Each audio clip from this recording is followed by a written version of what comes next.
आज दोस्तों मैं वशीकरण की बात करता हूँ कि आप किसी को कैसे वश में कर सकते हैं, वशीकरण करने का तरीका क्या है, तिलक क्या है, क्या माथे पे लगाना चाहिए, उससे कैसे हो जाता है और क्या करते हैं।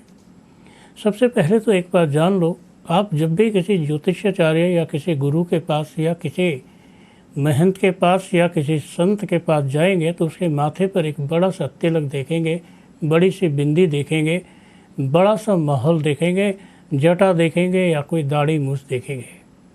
वो दोस्तों वशीकरण है, अपनी तरफ आकर्षित करने का एक तरीका है। मोटी मोटी माला पहनना, मोटे मोटे आभूषण पहनना, मोटी मोटी चीज़ें गले में डालना, रुद्राक्ष पहनना एक आकर्षित करने का तरीका है। आपने देखा होगा जब आपकी शादी होती है तो दुल्हन अच्छे से तैयार होती है। सबसे पहले तो दुल्हन जो वस्त्र पहनते हैं वो भी विशेष होते हैं, जो मेकअप होता है वो भी विशेष होता है, उस पर जो आभूषण होते हैं वो भी विशेष होता है, उस दिन लगाया हुआ तिलक और बिंदी भी विशेष होता है। ये सब की सब चीज़ें आकर्षित करती हैं, वशीकरण करती हैं। ये साधारण वे में नहीं है, इसको साधारण नहीं लेना है। 16 श्रृंगार, 16 कला। आपको मालूम है भगवान श्री कृष्ण 16 कलाओं से निपुण थे, भगवान श्री राम भी 16 कलाओं से निपुण थे और भगवान शंकर भी 16 कलाओं से निपुण थे। क्या होती है कलाएं, क्या होता है वशीकरण? वशीकरण होता है किसी को विशेष चीज़ से अट्रैक्ट किया जाए। आज दोस्तों हम उसी की बात कर रहे हैं। आज हम आपको एक बात बता दें, दुनिया का सबसे बेहतरीन वशीकरण है अगर आप तहजीब से बोलते हैं, तमीज़ से बोलते हैं, बदतमीज़ी नहीं करते हैं, गाली गलौज नहीं करते हैं, तो आपकी ज़ुबान में माँ सरस्वती है, वशीकरण है। आप किसी को भी अपनी तरफ आकर्षित कर सकते हैं। यदि आप बदतमीज़ हैं, किसी से बोलने की तहजीब नहीं है, तो आप ये छोड़ दीजिए कि आप किसी को वशीकरण करना चाहते हैं। आप किसी को वश में नहीं कर सकते क्योंकि आप खुद अपने आप में वश में नहीं हैं। आपका जीवन दूसरों के लिए है। आपने कभी भी दुकान पर बिकता हुआ परफ्यूम देखा होगा, एक पर लिखा होता है वोमेन परफ्यूम, एक पर लिखा होता है मेन परफ्यूम। आप जानते हैं मेन वाला औरतों को लगाना चाहिए और लेडीज़ वाला आदमी को। होता हमेशा उल्टा है, औरतें औरतों वाला खरीदते हैं, आदमी आदमी वाला। अब सच पूछे तो हमें इत्र खरीदना भी नहीं आता, परफ्यूम खरीदना भी नहीं आता, क्योंकि मेन अगर मेन में ही लगाएगा तो उसका क्या मतलब है, लेडीज़ लेडीज़ ही लगाएगी तो उसका क्या मतलब है।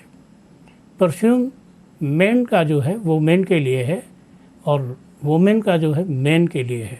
आप समझ ही गए होंगे मेरी बात। मेरा कहने का मतलब है कि मैं आज तिलक की बात करता हूँ। आपके मस्तक पर जो तिलक होता है उसमें क्या जादूगरी होती है, उसको लगाने से क्या होता है, उसको लगाने से आपकी लाइफ में कितनी जल्दी तकदीर बदल जाती है। आप जानते हैं तिलक इतनी जल्दी काम करता है कि एक मात्र देख लेने से समय पलट जाता है। इसलिए जो महिलाएं बड़ी बिंदी लगाती हैं 1 रुपये के सिक्के के बराबर,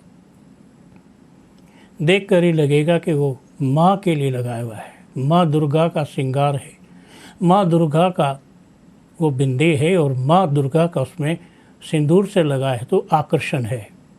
आज हम उसी आकर्षण की बात कर रहे हैं। सबसे पहले जान लो, उस महिला का घर कभी जीवन में ख़राब नहीं हो सकता जो प्रत्येक दिन सिंदूर लगाती है, प्रत्येक दिन मस्तक पर चवन्नी के बराबर कम से कम बिंदी लगाती है।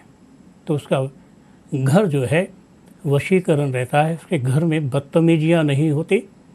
उसके पति, उसके जो भी हैं ससुराल वाले, चाहे कितने भी क्रूर और बदतमीज़ क्यों ना हो, फिर भी तहजीब में रहते हैं। लेकिन केवल सिंदूर ऐसा नहीं है कि बाज़ार में बिकता हुआ प्लास्टिक का स्टिकर लाएं और अपने माथे पर चिपका लें।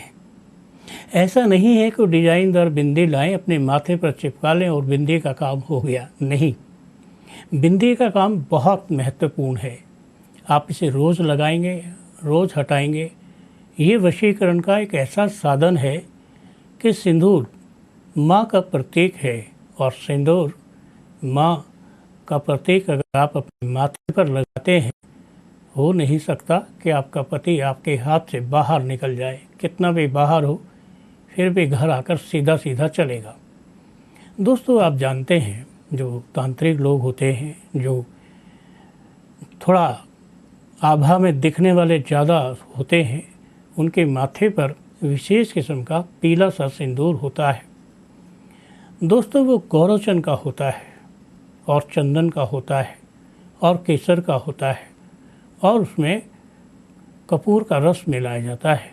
आप जानते हैं कपूर पेड़ पर लगता है।